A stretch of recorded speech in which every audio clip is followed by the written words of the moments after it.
तो चलो कंटिन्यू करते हैं। स्पाइडरमैन नोआर, ये वही है स्पाइडरमैन, उसने जेमसन को शूट किया है आराम से। ये वैसा नहीं है जैसा दिख रहा है। वो मे पार्कर है, लोगों का हौसला बढ़ा रही है। हम सिस्टम के खिलाफ है, बैंक्स, बिजनेस, पॉलिटिशियंस। अपने आसपास देखो पीटर, क्योंकि यही सच्चाई है। तुम्हारा अंकल बेन पार्कर बड़ी मुसीबत खड़ी करते थे, डॉग्स ने उनके टुकड़े कर दिए थे, है ना? मेरे अंकल को कुछ गुंडों ने मार डाला और तू उनके नाम लेने के लायक नहीं है। यहाँ लाखों दुख भरी कहानियां हैं और उनमें से एक भी खास नहीं है जब तक हम उसे ना बनाए। सबको पता है गॉब्लिन क्या कर रहा है, पर सब डरे हुए हैं। कोई ना ही कुछ देख रहा है और ना ही सुन रहा है। सच्चाई ये है कि पीटर के पास ऐसा रास्ता चुनने का हर एक वजह है। वो हर एक वजह इससे वो हार मान जाए और करप्शन को खुद पे हावी होने दे। वो डॉग्स नहीं थे जिसने बेन पार्कर के टुकड़े किए थे। इतने सालों तक जानवरों की तरह बर्ताव करने से एड्रियन टूम्स को कुछ हो गया था। उस एक लकीर के साथ उसने अपने इंसानियत का आखिरी कतरा तक खो दिया। मुझे ये सब कैसे पता? मुझे कैसे पता कि बेन पार्कर के जिंदा बॉडी को एक इंसान ने खाया था? क्योंकि उस वक्त मैं वह था। फिर ऐसे यूरिक और पीटर पूरे शहर में तस्वीरें लेना जारी रखते हैं। जब पीटर को देख के यूरिक को एहसास होता है कि शहर में जो चल रहा था वो सब कितना गलत है। फिर वो दोनों एक इंसिडेंट देखते हैं जहाँ एक बिल्डिंग में ऐसे लोग रहते थे जिनके पास कोई नौकरी या घर किराए पे लेने के पैसे नहीं होते थे, जिसके लिए उन्हें कम किराए में वहाँ रहने दिया जाता था। पर हर महीने वहाँ और लोग रहने आते थे, जिससे वहाँ का लैंडलॉर्ड का बिजनेस गिरने लगा। दूसरी तरफ वो उस बिल्डिंग को बेच भी नहीं पाते थे, क्योंकि कोई भी ऐसा बिल्डिंग खरीदना नहीं चाहता था जिसमें इतने लोग थे, जिसकी वजह से उन लोगों ने उस बिल्डिंग में आग लगा दी, जिससे लैंडलॉर्ड को भी इंश्योरेंस कंपनी से पैसे मिल सके। जिसमें पीटर यूरिक को बोलता है तो पूरा बिल्डिंग राख हो गया, पर एक छोटी बच्ची मारी गई, ये एक मर्डर है। जिसको सुन के यूरिक जवाब देता है उस बिल्डिंग में रहते लोगों की आबादी के हिसाब से ये कमाल की बात है कि बस एक ही जान गई है। फिर पीटर यूरिक को बोलता है कि ये सब देखे वो अभी भी कैसे चुप है। जिसमें यूरिक जवाब देता है, पीटर मैं थक गया हूँ, तुम अपनी पूरी जिंदगी ऐसे गुस्सा और नाराज होकर नहीं बिता सकते, तुम पागल हो जाओगे। या जो चल रहा है इसके लिए ना ही मैं और ना ही तुम कुछ कर सकते हो।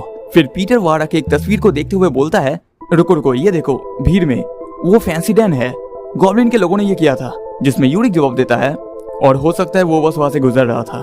जिसको सुनकर पीटर बोलता है कि उन्हें ये पुलिस को दिखाना चाहिए, क्योंकि वो वहां आग लगने में इन्वेस्टिगेट कर रहे होंगे। जिसमें यूरिक जवाब देता है कि उससे कोई फायदा नहीं होगा, क्योंकि सारे पुलिस, इंश्योरेंस, इन्वेस्टिगेटर्स हर कोई बिके हुए है। फिर पीटर बोलता है कि कोई तो होगा जिसके पास वो लोग जा सकते हैं। जिसमें यूरिक उसे बोलता है, करप्शन हर जगह फैला हुआ है, हम किसी के पास नहीं जा सकते, किसी के पास नहीं जिसके पास ताकत है। जिसको सुनकर पीटर बोलता है कि उसका अंकल बेन ग्रेट वॉर में एक पायलट थे, और उसके अंकल के बात सुनने से यूरिक को फिर से रिग्रेट होना शुरू हो जाता है। जिसके साथ पीटर बोलता है कि उसके अंकल ने कहा था कि अगर हम जिनके पास ताकत है उन पर भरोसा नहीं कर सकते तो उन्हें हटाना लोगों की जिम्मेदारी है। फिर यूरिक पीटर को सारे फोटोग्राफ्स के साथ ब्यूगल में जाने के लिए बोलता है। जिसके बाद सारे फोटोग्राफ्स ब्यूगल में देके कुछ समय बाद पीटर वापस यूरिक से मिलने उसके घर आता है, जहाँ पीटर की किसी भी बात का यूरिक कोई जवाब नहीं दे रहा था, जबकि वो अपने होश में ही था। जिसके बाद पीटर को वह एक सिरिंज मिलता है, जिससे उसे पता चलता है कि यूरिक एक ड्रग एडिक्ट है। फिर अचानक वह कॉल आता है और यूरिक को ऐसे हालत में देख के पीटर ही उस कॉल को रिसीव करता है, जहाँ कॉल में वो इंसान बोलता है, स्पाइडर तुम ही हो ना? मैं फ्लाई बोल रहा हूँ, मेरे पास तुम्हारे लिए एक इम्पोर्टेंट खबर है। जिससे सुनकर पीटर को समझ नहीं आया कि उसने उसे स्पाइडर क्यों बुलाया। फिर पीटर उसके बातों में सहमति देते हुए बोलता है, हाँ आगे बताओ। जिसमें वो पीटर को बोलता है, ठीक है अब सुनो, ये पूरा मामला रात के 1 बजे रूनी इंपोर्ट्स वेयर हाउस PS57 में होगा। गॉब्लिन के गुंडे एंटिक शिपमेंट में से एक चीज लूटने वाले हैं, इसे मेट्रोपॉलिटन म्यूजियम में होना चाहिए। और ऐसे ही गॉब्लिन का चोरी का खबर देके वो जल्दी कॉल काट देता है। जिसके बाद पीटर यूरिक की तरफ देखते हुए बोलता है, स्पाइडर अब क्या चाहते हो बेन? जहाँ पीटर ने उस लोकेशन को एक न्यूज़पेपर में नोट कर लिया था। और फिर हमें दिखाया जाता है क्रेविन, फैंसी डैन, ऑक्स और मोंटाना उस एंटिक पीस को ले जा रहे होते हैं, जहाँ पीटर ऊपर उनसे छुप के सब कुछ देख रहा होता है। जिसके साथ मोंटाना को समझ नहीं आता कि आखिर गॉब्लिन को वो चीज क्यों चाहिए। जिसमें डैन बोलता है कि ये उसके पर्सनल कलेक्शन के लिए है। फिर मोंटाना उसमें जवाब देता है कि ब्यूगल के हिसाब से इन स्टैचूज ने इन्हें बनाने वाले कबीलों के ऊपर एक कर्ज दिया है, अगर कोई भी इसे हाथ लगाए तो वो मर जाएगा। फिर वो लोग उस स्टैचू को हटा ही रहे थे, पर गलती से वो बॉक्स डैन के ऊपर गिर जाता है। जिसके बाद उस बॉक्स से बहुत सारे स्पाइडर्स निकलने लगते हैं। फिर वो स्पाइडर्स फैंसी डैन के ऊपर आके उसको काटने लगते हैं। जिसके साथ वो चिल्लाते हुए बाकियों को उसका मदद करने के लिए बोलता है, पर बहुत जल्दी वो स्पाइडर्स उसको पूरी तरह से कवर कर लेते हैं। फिर वो लोग उस पे पानी देके सारे स्पाइडर्स को उससे हटाने की कोशिश करते हैं, पर उससे कुछ नहीं होता और फैंसी डैन मर जाता है। ये पूरा चीज पीटर ऊपर से देख रहा था, पर तब उसके अनजाने में एक स्पाइडर उसके हाथों में आ बैठता है, जिसे देख के वो पूरी तरह से शांत रहने की कोशिश करता है, पर वो स्पाइडर उसे भी काट लेता है। जिसके बाद पीटर खुद को एक अलग जगह में पाता है, जहाँ बहुत सारे स्पाइडर्स थे। फिर एक बड़ा स्पाइडर उसे बोलता है, तुम कांप क्यों रहे हो बच्चे? मेरे काटने से सिर्फ वही मरते हैं जिनके इरादे बुरे होते हैं। मैं तुम्हें उससे भी बड़ा दर्द दूंगा, ताकत का श्राप। फिर पीटर होश में आता है और देखता है कि वो वहाँ एक काले वेब में फंसा हुआ है, जहाँ नीचे सिर्फ थोड़े पानी और फैंसी डन के हेड के सिवाय कुछ नहीं था। फिर वो उस वेव से नीचे आते हुए खुद में आए बदलाव को फील करता है। दूसरी तरफ यूरिक गॉब्लिन से मिलने के लिए उसके पेंट हाउस में आता है, जहाँ क्रेवन, मोंटाना और वल्चर के साथ गॉब्लिन के पास वो एंटी स्पाइडर स्टैचू भी होता है। फिर वो यूरिक को बोलता है, तुम्हें क्या चाहिए यूरिक? मैं तुम्हें पैसे देता हूँ जिससे तुम मेरे मामलों से दूर रहो, ऐसे यहाँ आने के लिए नहीं, तुम मेरे इमेज के लिए बुरे हो। जिसमें यूरिक जवाब देता है, तुमने सच सुना होगा कि कल एक जगह पे आग लगी थी। फिर जब गॉब्लिन बोलता है कि उनके लिए तुम क्या ही कर सकते हो, उसमें बेन उसे एक फोटोग्राफ दिखाते हुए बोलता है कि उसके पास उस सीन में फैंसी डन का एक क्लियर शॉट है, जिसको सुन के गॉब्लिन बोलता है कि फैंसी डन अब उसके लिए काम नहीं करता, यूरिक को उसे ब्लैकमेल करने के लिए इससे भी ज्यादा कुछ करना पड़ेगा। जिसमें यूरिक उसे जवाब देता है कि उसके पास काफी चीजें हैं जिससे वो गॉब्लिन को मिट्टी में मिला सकता है। इस बात को सुन के वल्चर गुस्से में आ जाता है, जिसके साथ गॉब्लिन यूरिक के सारे फोटोज को देखते हुए बोलता है, ये सब सच है और मैं भी तुम्हारे तरह सच पे यकीन करता हूँ यूरिक, इसलिए इस बार मैं तुम्हारे फोटोग्राफ्स खरीदूंगा। मुझे पता है तुम्हें भी अपनी जरूरतें हैं, पर जरा ध्यान रखना, मुझे कुछ करने पे मजबूर मत करना। जिसके बाद मोंटाना यूरिक को एक छोटा बॉक्स देते हुए बोलता है कि उससे क्रिसमस तक उसका चल जाएगा। फिर तभी अचानक कोई विंडो तोड़ते हुए अंदर आ जाता है। फिर वो क्रेवन को एक किक और वल्चर को एक पंच मारते हुए गॉब्लिन के सामने आता है, जिसके साथ गॉब्लिन मोंटाना को उसे शूट करने के लिए बोलता है, जिसमें वो मोंटाना पे वेब शूट करके उसे रोक देता है। फिर वो गॉब्लिन का कॉलर पकड़ते हुए बोलता है, मैं तुम्हें एक मैसेज देने आया हूँ गॉब्लिन, ये सब बंद करो। जिसमें गॉब्लिन बोलता है, वरना क्या तुम मुझे पीट के अरेस्ट करोगे? मुझे रोकने का सिर्फ एक ही तरीका है, मुझे मार दो, क्या तुम ये कर सकते हो? जिसके बाद वो वहाँ गॉब्लिन के डेस्क में वही फैंसी डैन का फोटोग्राफ देख लेता है जिसको पीटर और यूरिक ने खींचा था।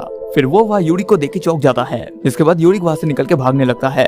तभी वो यूरिक के सामने आके चिल्लाते हुए बोलता है, आप कैसे, आप ये कैसे कर सकते हैं? आपने उसका गंदा पैसा लिया, आप एक नशेड़ी और एक ड्रग एडिक्ट हो, उसने आपको खरीद लिया एक डॉग की तरह। जिसको देख के यूरिक समझ जाता है कि वो और कोई नहीं पीटर था। फिर यूरिक पीटर को समझाने की कोशिश करता है, पर पीटर उस पे चिल्लाते हुए चला जाता है कि मुझसे दूर रहिए यूरिक, मैं फिर से आपका वो झूठा चेहरा नहीं देखना चाहता। और पीटर को वहाँ से जाते देख गॉब्लिन उसकी इन्फोसिस के साथ आके उसको शूट करने की कोशिश करता है, पर पीटर इतना तेज था कि कोई भी उसे शूट नहीं कर पाता। फिर गॉब्लिन यूरिक को देख के बोलता है, तुम अभी भी यही हो यूरिक, जल्दी पता लगा उस मास्क के पीछे का पागल कौन है, उससे तुम्हें मोटा बोनस मिलेगा। जिसमें यूरिक उठते हुए गॉब्लिन के सारे पैसों को उस पे फेंकते हुए जवाब देता है, मैं तुम्हारे लिए काम नहीं करता ऑस्बोर्न, और अब मुझे तुम्हारे पैसे भी नहीं चाहिए, मुझे अब तुमसे कोई लेना देना नहीं। फिर वो अपना हेड उठा के वहां से चला जाता है। इसमें गॉब्लिन बोलता है कि एक ऐसा इंसान है जिसके पास अब खोने के लिए कुछ भी नहीं, जो कि बहुत खतरनाक है। जिसको सुनकर मोंटाना बोलता है, अब चाहते हो मैं उसे मार दूं? जिसमें गॉब्लिन बोलता है कि अभी नहीं, उसे अभी भी यूरिक से उसके खिलाफ के सारे फाइल्स चाहिए। जिसको सुनकर मोंटाना यूरिक पे गन पॉइंट करते हुए बोलता है, आपने उसकी बात सुनी, वो सब कुछ बोल देगा। इसमें गॉब्लिन जवाब देता है, इसमें कोई शक नहीं, पर जब वो ऐसा करेगा तब उसे पता चलेगा कि गॉब्लिन हमेशा उसे 2 कदम आगे रहता है। फिर यूरिक घर आके जेमसन को कॉल लगाता है, जब वो जेमसन को बोलता है कि उसके पास अभी एक ऐसा खबर है जिससे सब कुछ बदल जाएगा। जिसमें जेमसन उसे पूछता है कि आखिर ये चीज किसके बारे में है।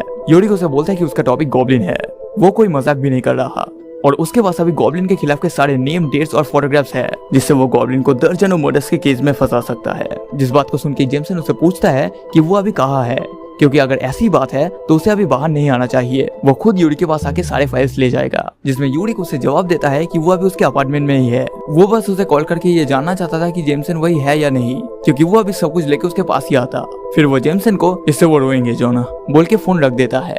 जिसके बाद उसके दरवाजे में कोई नॉक करता है। फिर वो दरवाजे के पास जाते हुए सोचता है, आज रात मैं सही काम कर रहा हूँ, आज रात मैं द स्पाइडर को दफन कर रहा हूँ, मुझे पता है मैं कौन हूँ, मैं हूँ बेन यूरिक, और मैं अपना जिंदगी वापस ले रहा हूँ।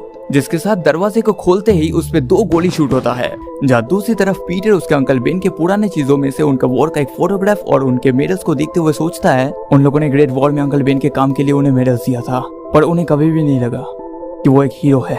और वो अंकल बेन का यूनिफॉर्म निकालता है, जिसको उन्होंने छुपा के रखा था, जैसे कि उन्हें उसके बारे में शर्म आती हो।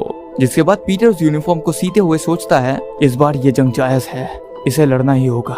फिर वो अंकल बेन का गन निकालते हुए सोचता है, मैं ये आपके लिए कर रहा हूँ अंकल बेन, आपको मेरे ऊपर नाज होगा। इस तरफ जेमसन यूरिक के बॉडी के सामने कॉल में किसी को कह रहा होता है, हो गया, द स्पाइडर अब और नहीं रहा। जिसके साथ पीटर एक मास्क और अंकल बेन का यूनिफॉर्म और गन के साथ तैयार होता है और बोलता है, अलविदा कह दो गॉब्लिन, आ गया है स्पाइडरमैन।